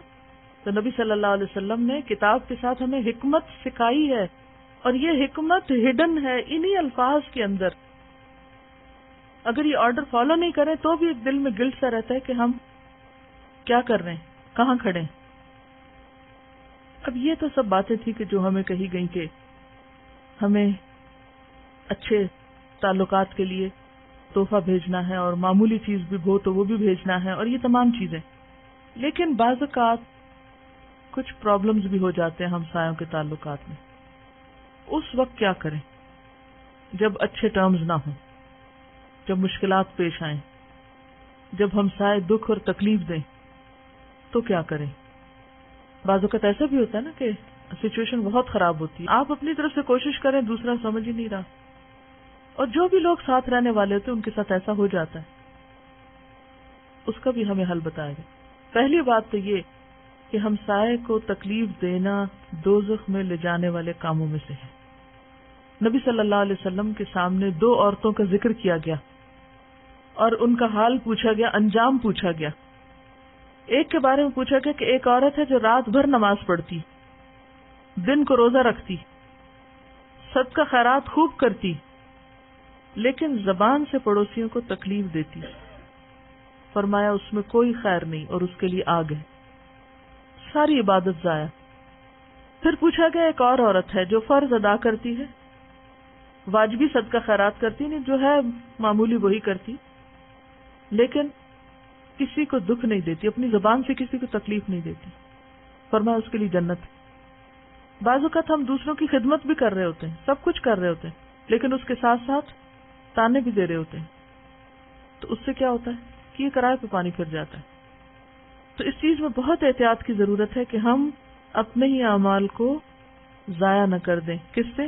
بالمن والاذی، احسان جتا کر اور اذیت دے کر. صحیح مسلم کی ایک حدیث میں آتا ہے کہ تم میں سے کوئی مومن نہ ہوگا جب تک پڑوسی کی جان کے لیے وہی پیار نہ رکھے جو خود اپنی جان کے لیے. پڑوسی کی جان کے لیے وہ پیار نہ رکھے، اتنا کانشیس نہ جتنا اپنی جان کے لیے. یعنی اگر خدا نہ خواستہ اس کے گھر میں کوئی چوری ڈاکہ ہو رہا ہے یا کوئی ایسی چیز ہے یا اس کو کوئی مارنے کے لیے آگے بڑھا ہے تو اس کے دفاع میں آگے بڑھنا چاہیے، اس کی مدد کرنی چاہیے. یہ بھی انتہائی ضروری ہے. اب بعض اوقات ایسا ہوتا ہے کہ انسان اپنی طرف سے اچھا کرتا ہے لیکن پھر بھی دوسرے کی طرف سے کوئی نہ کوئی اذیت، کوئی نہ کوئی تکلیف پہنچتی رہتی ہے. اس کا حل کیا ہے؟ صبر. لیکن صبر کہاں سے ہے؟ بڑا مشکل کام ہے. صبر اس وقت آتا ہے انسان کے اندر جب اس کو اجر پتہ ہوتا ہے. جب کسی بھی تکلیف پر صبر کا اجر معلوم ہو جاتا ہے تو وہ تکلیف بہت چھوٹی لگتی ہے، پھر بہت ہلکی ہو جاتی ہے. اس کے بارے میں حدیث میں آتا ہے، مطرف ایک صحابی ہیں، وہ فرماتے ہیں میں نے عرض کیا یعنی نبی صلی اللہ علیہ وسلم سے، وہ 3 لوگ کون ہیں جن سے اللہ محبت کرتا ہے؟ وہ 3 کون ہیں جو اللہ کے محبوب ہیں؟ فرمایا وہ جو اللہ کے راستے میں صبر کرتے ہیں، ثواب کی امید رکھتے ہوئے جہاد کرتے ہیں اور لڑتے ہوئے شہید ہو جاتے ہیں. اور اس کا ثبوت قرآن مجید میں بھی ہے، ان اللہ یحب الذین یقاتلون فی سبیلہ صفا کأنہم بنیان مرصوص. تو اللہ کے راستے میں صبر کرنا ایک ہو گیا، اور دوسرا ثواب کی امید رکھتے ہوئے جان دینا، اور تیسرے جس کا پڑوسی بد اخلاق ہو. اور پڑوسی میں بعض اوقات ساتھ کا ہمسایہ نہیں، گھر کا کوئی فرد بھی ہو سکتا ہے، کیونکہ بعض اوقات پڑوسی تو بہت اچھے ہوتے ہیں لیکن گھر میں ہی رہنے والا کوئی بہن بھائی اتنی مصیبت بن جاتا ہے یا کوئی اور کہ انسان تکلیف سے نکل ہی نہیں پاتا. یعنی بعض لوگ بائی نیچر ہی بد زبان قسم کے ہوتے ہیں تو وہ کچھ نہ کچھ فضول بولتے ہی رہتے ہیں کہ جس کی وجہ سے انسان کی تکلیف اور دکھ ختم ہی نہیں ہوتی. تو ایسے میں آپ نے فرمایا کہ جس کا پڑوسی بد اخلاق ہو اور وہ اسے اذیتیں دیتا رہے مگر وہ اس کی اذیت پر صبر کرے یہاں تک کہ اسے موت آ جائے، ایسا شخص بھی اللہ کا محبوب. یعنی کسی دکھ دینے والے، اذیت دینے والے، ستانے والے کے ستانے پر صبر کر جائے، چپ کر جائے، آسان طریقے سے خاموش ہو جائے، جواب میں ویسی بدتمیزی نہ کرے. ہوتا تو بہت یعنی ہرٹنگ ہے اور تکلیف دہ ہے، لیکن اس صبر کا اجر یہ ہے کہ ایسا شخص اللہ کا محبوب ہو جاتا ہے. اور اس سے بڑا آنر کیا ہے کہ کوئی شخص اللہ کا پیارا ہو جائے، اللہ کی نظر میں عزیز ہو جائے. تو پڑوسی کے ساتھ حسن سلوک ہو نہیں سکتا جب تک کہ اس کی اذیتوں پر صبر نہیں کرے. کسی کے ساتھ بھی آپ احسان نہیں کر سکتے جب تک آپ اس کی طرف سے پہنچنے والے دکھ پر صبر نہ کریں. پڑوسی کے لیے بھی ہے اور کسی بھی انسان کے لیے، کسی دوست کے لیے، رشتہ دار کے لیے، کلیگ کے لیے، جب تک آپ صبر نہ کریں آپ اس کے ساتھ احسان نہیں کر سکتے. تو وہ جو حکم ہے سورۃ النساء کی آیت کہ وَاعْبُدُوا اللَّهَ وَلَا تُشْرِكُوا بِهِ شَيْئًا وَبِالْوَالِدَيْنِ احسانا وبذی القربى والیتامی، اور یہ سب ان سب کے ساتھ احسان صرف اس وقت ہو سکتا ہے انسان ان کے حق کو زیادہ سے زیادہ اور اپنے فرض سے بڑھ کر کسی کے ساتھ بھلائی صرف اس وقت کر سکتا ہے جب ان کی طرف سے آنے والی دکھ اور تکلیف کو اللہ کی خاطر کی جائے. اگر انسان بدلے پہ اتر آئے تو پھر کوئی کسی کی شکل نہ دیکھے. یہ ہو نہیں سکتا کہ آپ کسی کے بھی ساتھ رہیں اور اس سے آپ کو ہر وقت خوشی ملتی رہے. صرف اٹس ویری نیچرل. نہ چاہتے ہوئے بھی بسا اوقات انسانوں کو انسانوں سے دکھ پہنچ جاتے ہیں. اب ایک تو یہ ہے کہ ان دکھوں کو آپ اٹھائے رکھیں ہر وقت، اور ایک یہ کہ ان کو دفن کریں، معاف کریں اور اللہ سے اجر کی خاطر پھر اچھا سلوک کریں. پھر اسی طرح یہ بھی ہے کہ پڑوسی کے ساتھ زیادتی کرنا کسی بھی انسان کے ساتھ زیادتی کرنے سے کئی گنا زیادہ برا ہے. مثلا الادب المفرد میں ایک حدیث آتی ہے، آپ صلی اللہ علیہ وسلم نے فرمایا زنا حرام ہے، خدا اور رسول نے اس کو حرام کیا، لیکن 10 بدکاریوں سے بڑھ کر بدکاری یہ ہے کہ کوئی اپنے پڑوسی کی بیوی سے بدکاری کرے. پھر فرمایا چوری حرام ہے، خدا رسول نے اس کو حرام کیا، لیکن 10 گھروں میں چوری کرنے سے بڑھ کر یہ ہے کہ کوئی اپنے پڑوسی کے گھر سے کچھ چرا لے.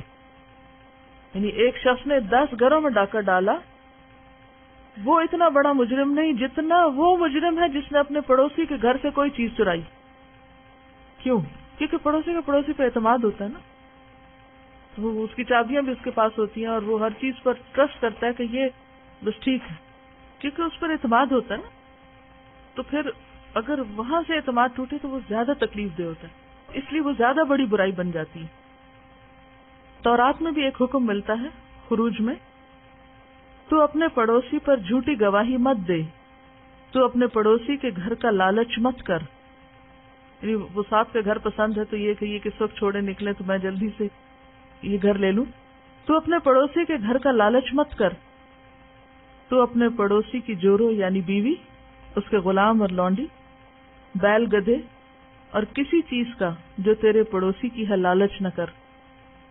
عموماً یہ چیزیں جو ہیں کسی کی گاڑی، کسی کا گارڈن، کسی کی گھر کی اور دیگر ضروریات، کیونکہ پہلے زمانے میں بیل گدھے جو تھے یہ انسان کے لیے سارا مال و متاع تھے، سواری کا کام بھی آتے، بار برداری کا بھی، اور اس طرح غلام لونڈی، اور پھر خاص طور پر پڑوسی کی بیوی کا ذکر، کیونکہ دوسرے لوگوں کے سامنے تو انسان فارمل ہی جاتا ہے. اب پڑوسی کی بیوی کا مسئلہ یہ ہے کہ وہ کسی وقت کام کرتے ہوئے اچانک باہر نکل آتی، یا کوئی انسان کسی کام سے دوسرے کے گھر جاتا ہے تو وہ یعنی ایک دم سامنا ہو سکتا ہے، کوئی بھی ایسی چیز ہو سکتی ہے، اس میں زیادہ انٹریکشن کی وجہ سے خرابی کے چانسز بھی زیادہ ہوتے ہیں.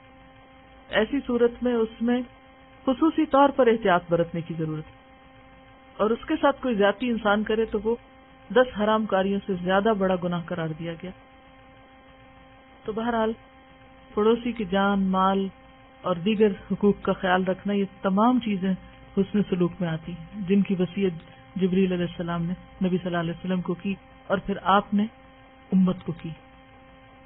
ایک اور چیز کا بھی خیال رکھنا چاہیے کہ پڑوسی کے اندر اگر کوئی خامی ہے یا خرابی ہے اس کا ذکر نہیں کرنا چاہیے. بعض لوگوں کا شغل یہ ہوتا ہے کہ اگر کوئی گھر پہ رشتہ دار آئے تو وہ لے بیٹھتے ہیں قصے پڑوسیوں کے، اور ان کی برائیاں اور ان کی خرابیاں ان کو ایک ڈسکس کرنے لگتے ہیں.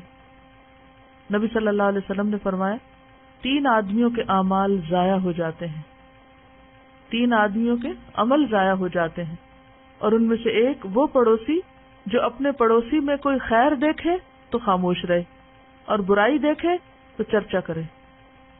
اور قیامت کے دن بھی سب سے پہلے جو 2 جھگڑنے والے آئیں گے اپنے جھگڑے لے کر، وہ پڑوسی ہوں گے. اصل میں یہ حدیث پڑوسی کے ریفرنس میں نہیں، یہ جنرلی ہے کہ اگر کوئی کسی کے گھر میں، حدیث میں آتا ہے کہ ایک شخص آپ کے گھر میں جھانک رہا تھا، آپ نے سوچا کہ اٹھا کے اس کی آنکھ میں کوئی ایسی چیز مارو کہ وہ اس کی آنکھ پھوٹ جائے. تو اگر کوئی ایسا کر لے تو اس کی پکڑ نہیں ہوگی، کیونکہ جو پرائیویسی کا جو اسلام میں نقطہ نظر ہے کہ کسی کے گھر کے اندر مت جھانکو، یہ بہت شدید بات ہے. یہ ٹاپک بہت تفصیل سے قرآن کی تفسیر میں ڈسکس ہو چکا ہے. مراد اس سے یہ ہے کہ یہ نہیں کہا کہ کر دو، یہ کہا گیا کہ اگر کوئی کر بیٹھے غصے میں آ کے تو اس کی پکڑ نہیں ہوگی. یعنی یہ ایسا ہی ہے کسی کے گھر میں جھانکنا جیسے کسی کے اوپر ڈاکہ ڈالنا.